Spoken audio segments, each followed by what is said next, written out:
Hello hi welcome to my channel. ఇవాళ vlog వచ్చేసి నేను ఇంకా విత్ మా మమ్మీ వాళ్ళ ఇంటికి స్టార్ట్ అయ్యామండి మార్నింగే. ఇది మా ఇంటి దగ్గర ద ప్యాలెస్ అని చెప్పి ఒక రెస్టారెంట్ ఉంది. అక్కడ డోనట్స్ తీసుకున్నాను అద్వితకి అండ్ స్టార్ట్ అయిపోయాము ఎంబడే.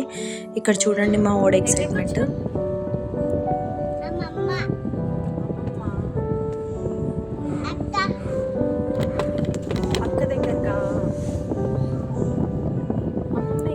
వాడు ఎక్సైట్మెంట్ అసలు రీచ్ అవ్వగానే అలా వెళ్ళిపోతున్నాడు చెప్పులు చేతిలో పట్టుకొని. అండ్ నాన్నమ్మ బయటే ఉంది గేట్ దగ్గర. ఎక్కడికి వచ్చినాం? అమ్మమ్మ దగ్గర.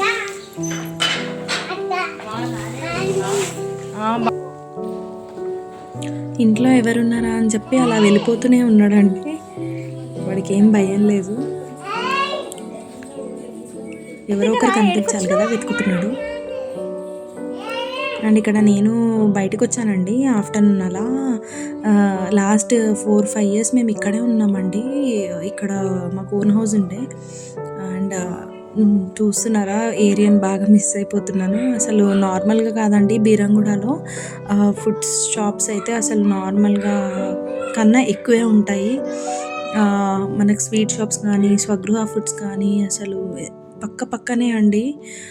ఇది లేదు అనేది కాదు, అసలు అన్నీ దొరుకుతాయి ఇక్కడ. బాగా అలవాటు అయిపోయింది మాకు ఈ ప్లేస్. మాకు అక్కడ కొత్త ఏరియాలో సెట్ అవ్వడానికి కొంచెం టైం పడుతుంది. బట్ ఏముంది, అలవాటు చేసుకోవాలి ఎక్కడున్నా కానీ. బట్ ఈ ప్లేస్ని మాత్రం చాలా మిస్ అవుతున్నాము.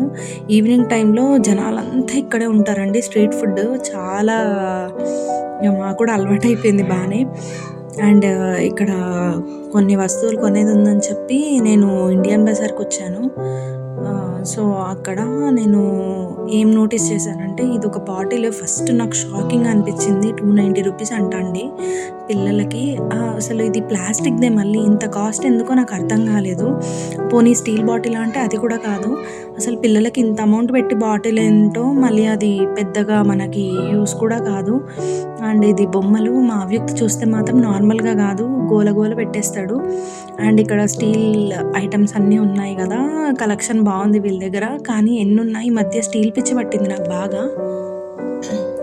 కొనాలి అని చెప్పి స్టీల్ ఎక్కువ చూస్తున్నాను. ఎక్కడికి వెళ్ళినా స్టీల్ ఐటమ్స్ ఎక్కడన్నా ఉంటే, కిచెన్ ఐటమ్స్ ఎక్కడన్నా ఉంటే వెళ్ళిపోతున్నాను అక్కడికి. అండ్ ఇక్కడ అంతా ప్లాస్టిక్. యాక్చువల్లీ నాకు ఒక మిర్రర్ కావాలండి, దాని గురించి వచ్చాను. చూడండి మిర్రర్ చూస్తున్నాను కదా, ఇది బాగానే ఉంది కానీ నాకు ప్లెయిన్ది కావాలి. అండ్ ఇది 100 రూపీస్ అంట.